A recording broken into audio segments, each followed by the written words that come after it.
My wife keeps throwing divorce in my face over everything I do. I just said okay and left. I am currently staying with my sister. My wife and I have been together for 5 years, married for 4.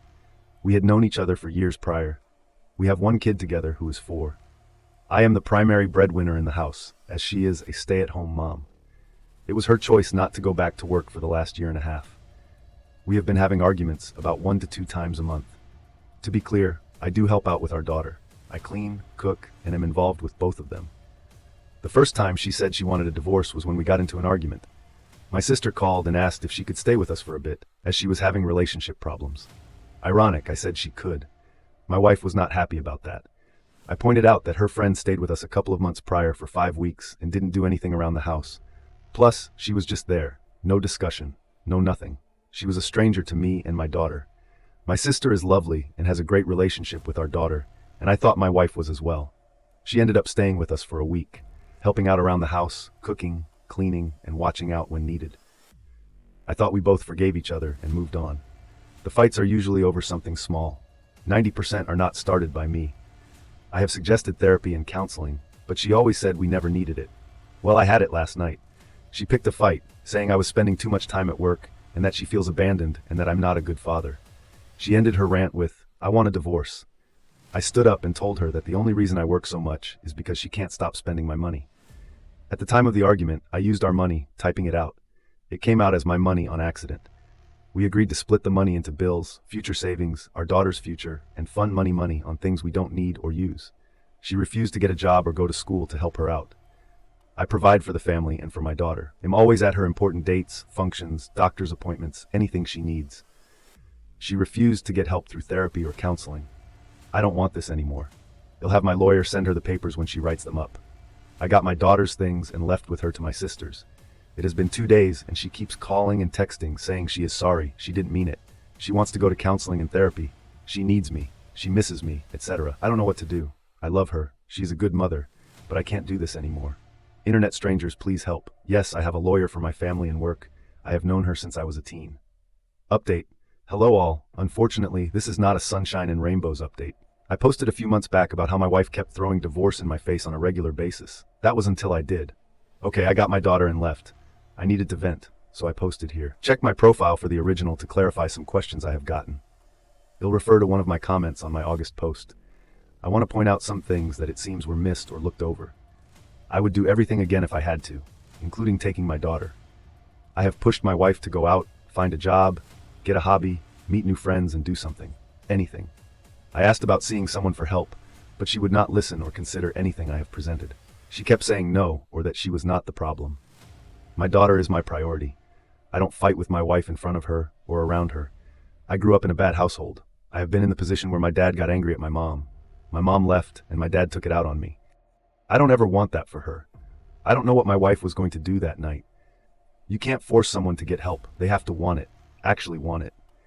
If you force someone, they will go through the motions just to make it look like they changed. I'm not blameless in this.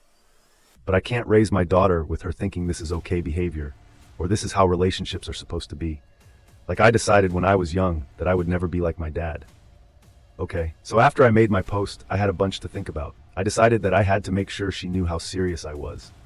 We sat down.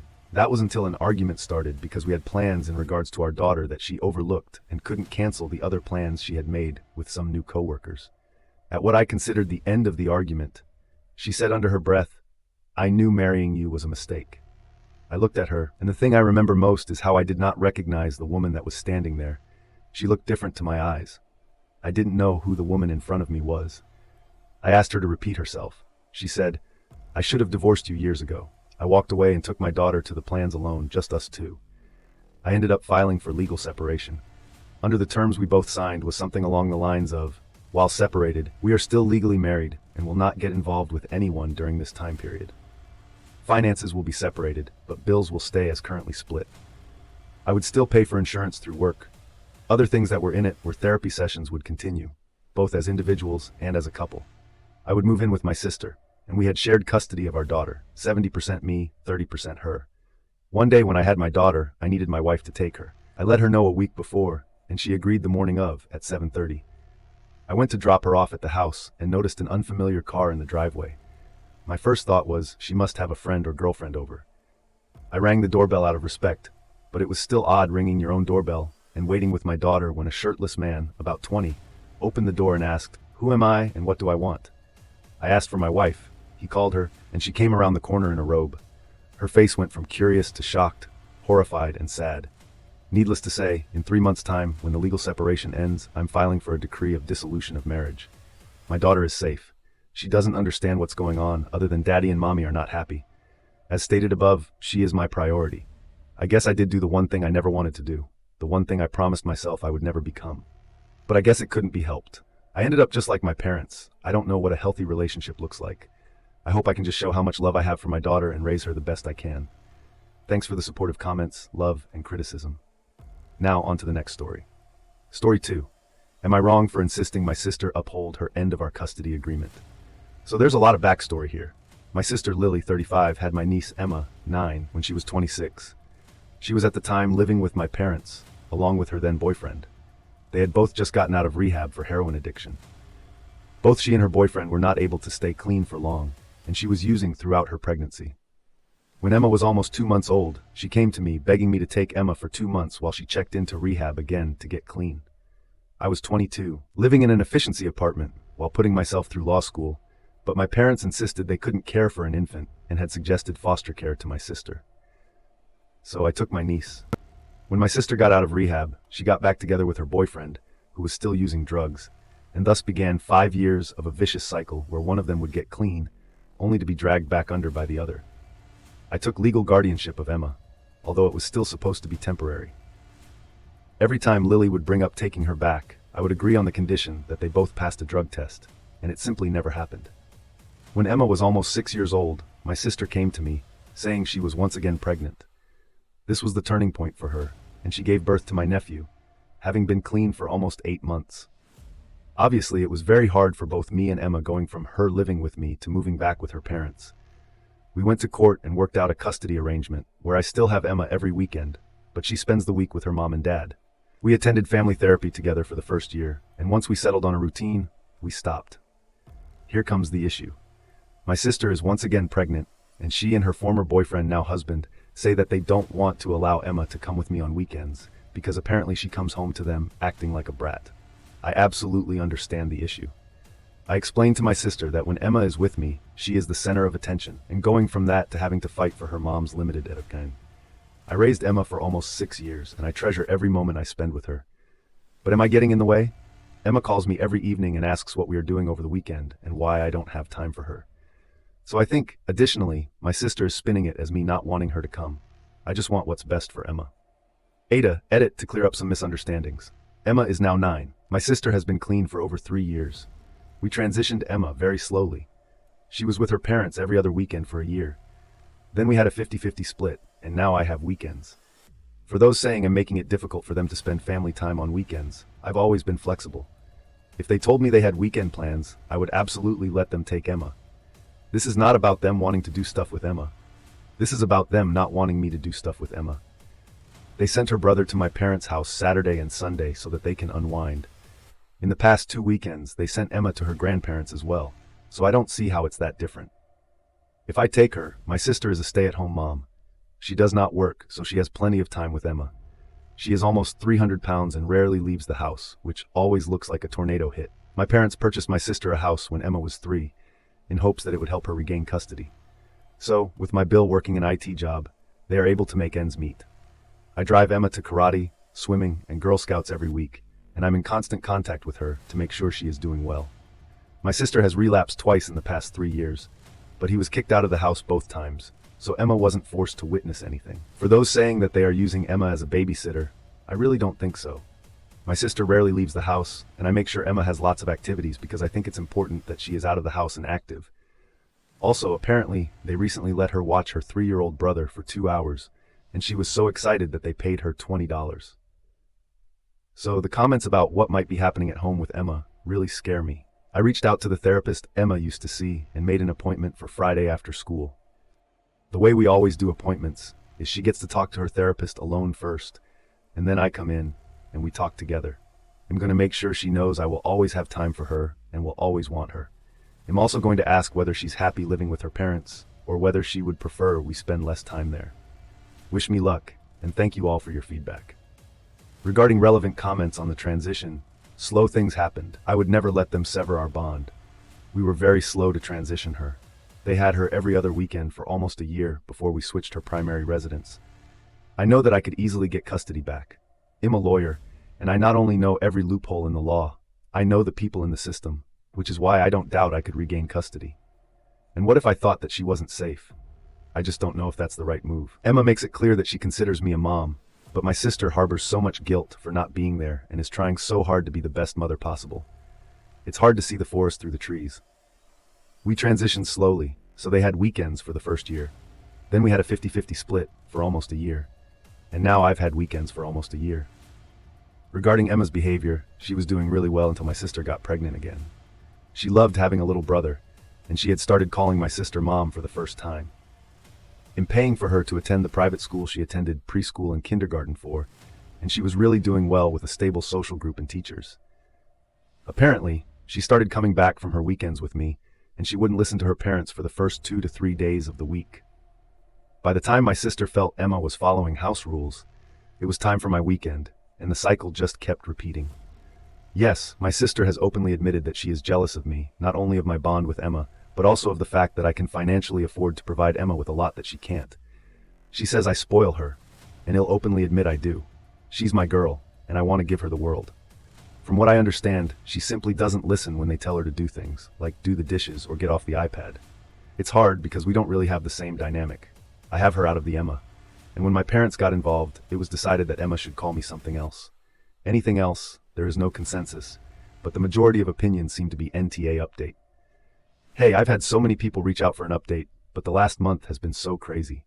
So in short, my sister gave birth, and I now have custody of all 3 children. I took Emma to an emergency therapy session, and she revealed a lot of mental manipulation that Lily had been doing.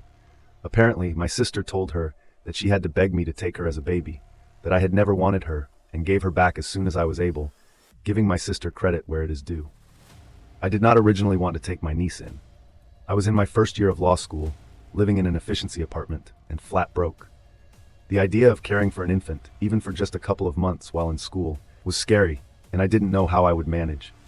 I relied heavily on government assistance and my parents. That didn't mean I didn't love her, or that I wanted to give her back. I was trying to do what I thought was best for her at every turn.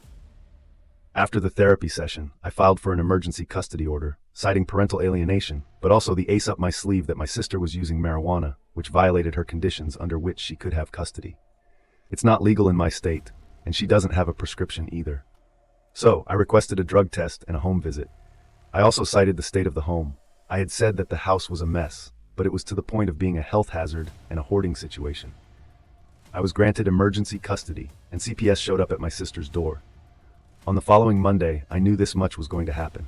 I said in my previous post that I was confident in the fact I could get custody back, and that is because I was aware of her use of weed.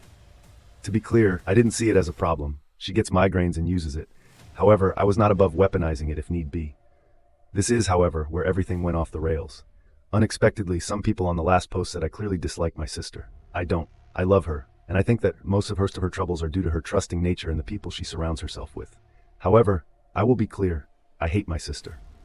When CPS arrived, they found that my sister had been growing not only marijuana in the basement, but also psychedelic mushrooms. When they drug tested both of them, they found not only marijuana in their systems, but several other drugs including fentanyl, which was probably laced with whatever they were using. They immediately removed my nephew and reached out to me to take him. They were both arrested on charges related to my sister's horticultural activities in the basement. I can honestly say I didn't see it. I knew she was depressed, but I didn't see any signs of her using again.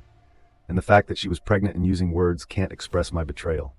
I adjusted to life with 2 kids very quickly, but I knew that she was going to have another infant soon.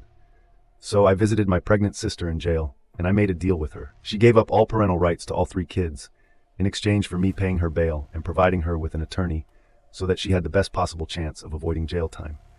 Unfortunately, I had to also bail my brother out and pay for his attorney fees. She gave birth a week ago. Thankfully, she didn't have to give birth in jail. And thankfully, my second nephew seems to be healthy, despite her drug and alcohol use. I have full custody of Emma and both her brothers, and am in the process of filing for legal adoption, which is far different than guardianship. But I don't have doubts I will be successful. Given both parents signed away their rights, I know I'm doing the right thing. The past has shown me that I don't want to be in limbo, waiting for her to be clean long enough to take the kids back. It has also proven to me that I can't trust her. I don't want to co-parent with someone who will lie and manipulate like she did. Emma is thriving. I have literally never seen her happier. And despite some sleepless nights, the baby and I are doing well. I worry most for my 3-year-old nephew, Ian. He is doing well so far, but I don't think it has sunk in that this is permanent. We will definitely be doing family therapy. I hope that I have covered everything. Thank you so much to everyone who convinced me that everything was not right with Emma. Without you, I don't like to think what could have happened. Edit. I've seen a lot of concern in the comments about my sister having another baby. It is very unlikely. According to the doctor, when my latest nephew was born, there were complications, and due to extensive scarring, in addition to only one ovary, the doctor told her that it's very unlikely she will have more children. It's not impossible that she could have another child, but the chances are so low that with everything else I need to worry about, I am choosing not to worry about that for the time being. Relevant comments. Info. SLC Curiosity on Law School. I finished law school almost 7 years ago. I worked as an ADA fresh out of law school, and now I work as a criminal defense attorney, occasionally working on some family law cases. I'm taking a business certification in international law right now. As I was raised in Europe, I now live in the States, and I was interested in possibly switching to being an attorney for an international company with the possibility of travel. Now I will have to take the kids into account with any job changes. I spent my childhood always traveling, and although I love the different cultures I was introduced to, I never had a chance to put down roots. Have your parents chimed in on this? My parents and I are taking a break from each other. When I filed for emergency custody, my parents were livid, and we both said some things. I understand their position. It really seemed like my sister's family had pulled it all together, and my parents thought I was trying to ruin that.